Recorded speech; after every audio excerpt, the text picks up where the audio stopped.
4 people, including an El Paso resident, are charged with drugging children with THC-laced candy while smuggling them through a border crossing. Federal prosecutors say the group illegally brought children as young as 5 into the U.S., sometimes using gummy candies laced with marijuana to keep them quiet. People are facing federal charges in a child smuggling scheme between Ciudad Juarez and El Paso. Prosecutors say 4 people stand accused of smuggling children as young as 5 years old across the border. A single traffic stop in El Paso County, Texas, has exposed one of the most disturbing cartel pipelines uncovered on U.S. soil.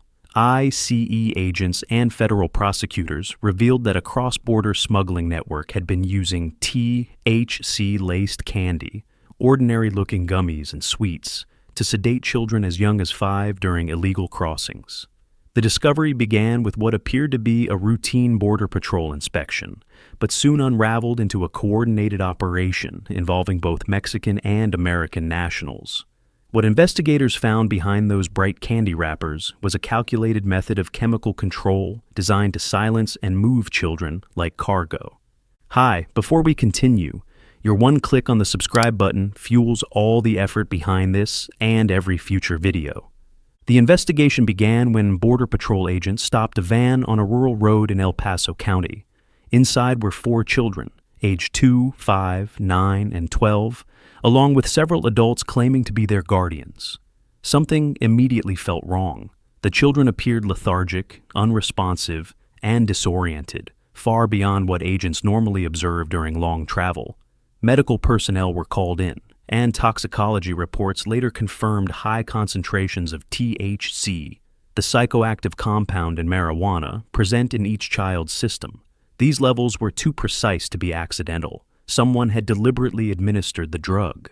Federal prosecutors later identified 4 individuals connected to the case: Susana and Daniel Guadian, both 50-year-old Mexican nationals; Diane Guadian, a 32-year-old U.S. citizen; and Manuel Valenzuela, a 35-year-old legal resident of El Paso.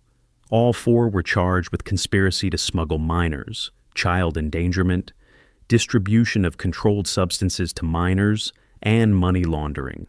According to the criminal complaint, the group was part of a larger network that specialized in moving unaccompanied minors across the border by posing as their parents and using falsified U.S. documents.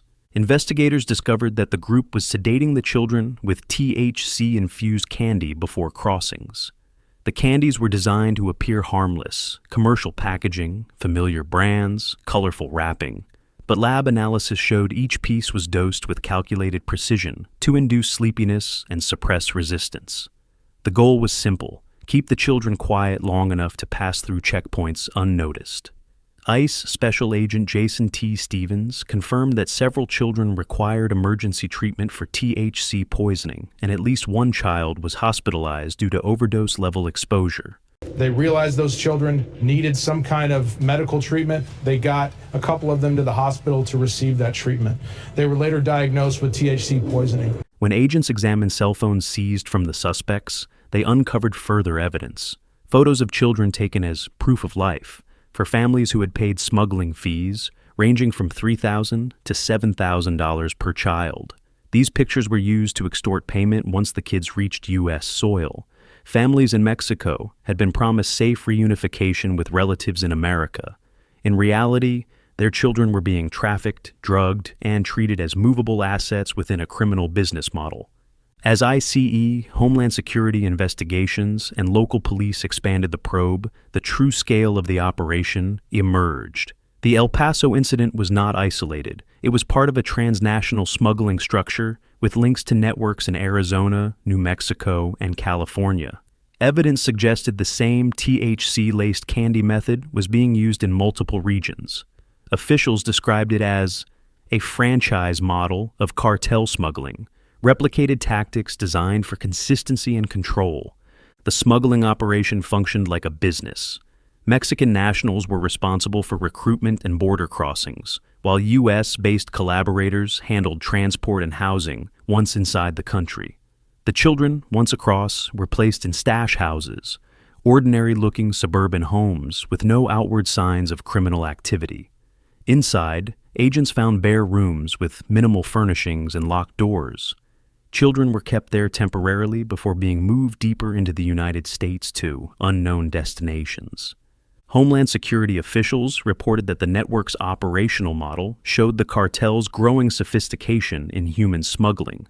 By using THC, they could avoid the attention that sedation with stronger narcotics might attract. The drug's legal ambiguity in some states also complicated early detection. Medical experts warned that even small doses of THC can cause severe neurological and psychological effects in children, including hallucinations, panic attacks, and long-term developmental damage. In this case, those effects were not side consequences. They were the intended result. U.S. Attorney General Pam Bondi publicly addressed the case, calling it one of the most disturbing examples of cartel exploitation of minors. These children were not simply trafficked. They were chemically subdued, she said. We are dealing with criminal organizations that see no moral or human limit when profit is involved. Her statement was supported by lab data showing precise THC dosing in each seized candy sample, ruling out the possibility of accidental exposure. These monsters behind the operation drugged unaccompanied children coming into our country, giving them THC so they would be asleep when passing through customs. The bust in El Paso triggered a multi-agency crackdown. IDCE field offices across the Southwest were instructed to review ongoing cases for similar indicators: children showing sedation symptoms, forged parental documents, and candy packaging inconsistent with known brands. Investigation also revealed the operational structure behind the four main defendants. Daniel Guadian acted as a driver and in-country transporter, while Manuel Valenzuela managed stash locations. Diane Guadian handled document falsification and coordinated handoffs. Susana Guadian, still at large, was believed to be the logistics contact in Ciudad Juarez, recruiting families and arranging payments. Federal investigators believe she had direct links to a Sinaloa-affiliated smuggling branch that specializes in moving minors. ICE has since issued a warrant for her arrest. The psychological toll on the rescued children was significant. Medical teams reported symptoms of trauma, confusion, and memory gaps associated with chemical sedation. Child welfare specialists were brought in to provide long-term care. According to ICE's after-action report, the rescued minors were transferred to protective custody and later placed with verified relatives in the United States after extensive vetting. The report emphasized that these children had been used as passive instruments in a profit-driven system. Community response in El Paso and surrounding areas was immediate. Law enforcement agencies increased patrols near schools and transportation hubs. City officials held emergency meetings to address rising concerns from parents and educators. Advocacy groups demanded expanded funding for child protection units and better cross-border intelligence sharing. ICE field directors called the case a wake-up call about how deeply cartel influence has embedded itself into seemingly normal American communities. By mid-year, joint task forces confirmed that at least 3 additional stash houses had been uncovered. One in Tucson, one near Las Cruces, and another outside San Diego, each with traces of THC candy identical to those seized in El Paso.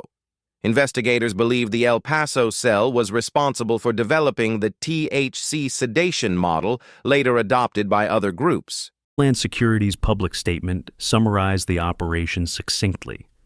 This case demonstrates the evolution of cartel tactics. Where physical coercion once dominated, chemical control is now being used to neutralize resistance. Officials also emphasize that despite arrests, many network members remain unidentified. The investigation continues, coordinated through Operation Sentinel, a multi-agency framework targeting cartel logistics and financial infrastructure. The El Paso bust has already reshaped how federal agents approach smuggling interdictions. Training now includes recognizing signs of drugged minors, analyzing candy and consumable goods, and identifying forged familial relationships. Many parents in Mexico had no idea their children were being sedated. They believed they were paying for safe transit, not chemical manipulation. For law enforcement, the incident stands as a stark reminder. Every vehicle, every package, every piece of candy may conceal a deeper crime. If you see suspicious activity involving minors or misleading food products, contact DHS or ICE immediately. Your call could save a child's life.